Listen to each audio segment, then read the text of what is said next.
Welcome to Verkada Networking, a series of short videos where I explain basic networking concepts for those of you who might be doing their first Verkada install and want to know more about the protocols that make all the communication happen.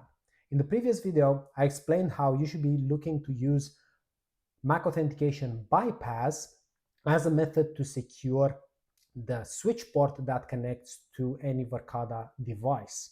And the reason why you should do that is because if somebody were to unplug the device and plug their own, the MAC address will change and the port will go into a disabled state and block any intruder from accessing your local area network.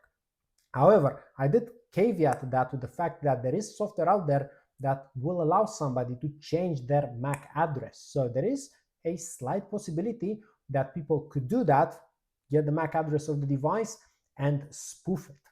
The reason why I say slight possibility is that it is highly unlikely somebody will get a ladder, climb up, take the camera down, take the cable out of it, and you won't notice things such as the tamper or the device gone down alerts. And furthermore, it look very, very suspicious.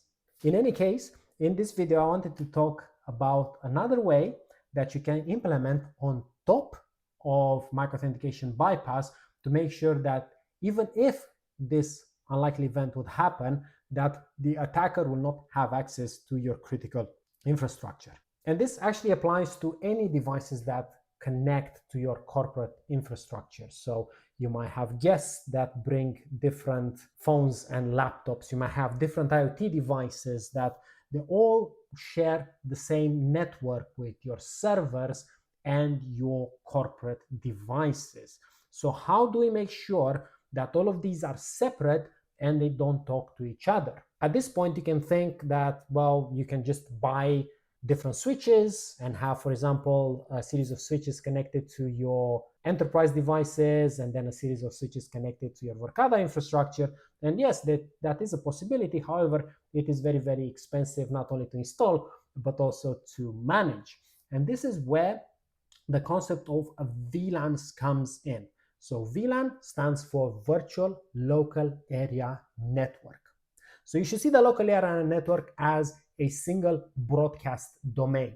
This means that all the devices that connect to that particular network segment are able to discover one another and talk to each other. As you can imagine, if you implement that across your estate, anybody that can come in with, for example, a compromised device that already has malware and viruses on it would be able to connect, understand all the other devices around them, and use that information to plan an attack.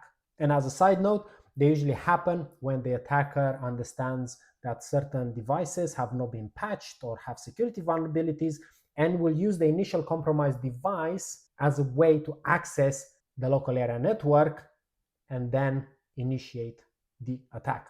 So it makes perfect sense that you should never use just one network segment, but have multiple. One possibly for the enterprise devices that you have and servers, one for your IoT devices, and one for guests. And each of them will actually reside in their own virtual LAN. And this allows you from a security perspective to have an ultimate control of what traffic can cross between those VLANs. So for example, you can put all your Verkada devices in your IoT VLAN and make sure that nothing can either come in or out of it unless it is destined for the internet.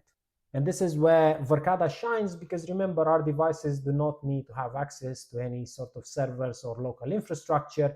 You just need to point them towards the internet and you can block the rest of the traffic. I'm caveating this slightly with the fact that you might want to do something called local streaming, where the cameras send the data directly from themselves into the device that's viewing it, that uses TCP port 4100. So in that case, what you'll do is that you'll go on the firewall or the router that you have locally and you type in a rule, allow TCP 4100 from the Verkada VLAN into your corporate VLAN, block everything else. And then you'll have the peace of mind that those network segments are separate and they cannot communicate with each other. The second thing that you can implement, and that's a topic for a different discussion, is what's called quality of service. So this is where multiple devices compete for the same limited shared resources, and having these VLANs allows you to build rules to say, for example, if there's congestion, if there are loads of devices struggling to get what they need, to prioritize your enterprise ones versus the guest. Putting quality of service aside, let's discuss more about VLANs. Each VLAN will have its own individual number. You have about 4,000 of them to choose from, so believe me, you have enough. And each VLAN will also have its own individual IP subnet. Because if not, as you might imagine, multiple devices can get the same IP address, and if at a point you want to route between them, well, that's not gonna happen. If you watch my initial video where I talked about DHCP, you can safely assume that if you have multiple VLANs, each with their own subnet associated to them, you'll then have to turn on a DHCP for each of them in turn if you want to make sure that any devices connected to that VLAN will be able to get a dynamic IP address. And at this point, you might be wondering, well, how does the switch or the device know what VLAN it's part of? Well, this is where you look at all the ports that connect to end devices, and you'll configure them as what's called an access port.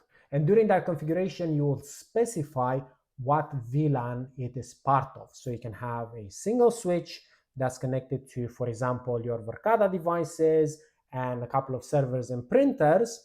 And although they do utilize the same infrastructure, they will be logically segmented from the switch's point of view. There will be links out there, usually between different switches or between switches and upstream routers that will need to carry multiple VLANs. Well, they will be defined as trunk ports.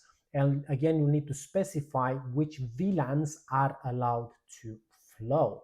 The switches will append the VLAN number for every single piece of information that they forward.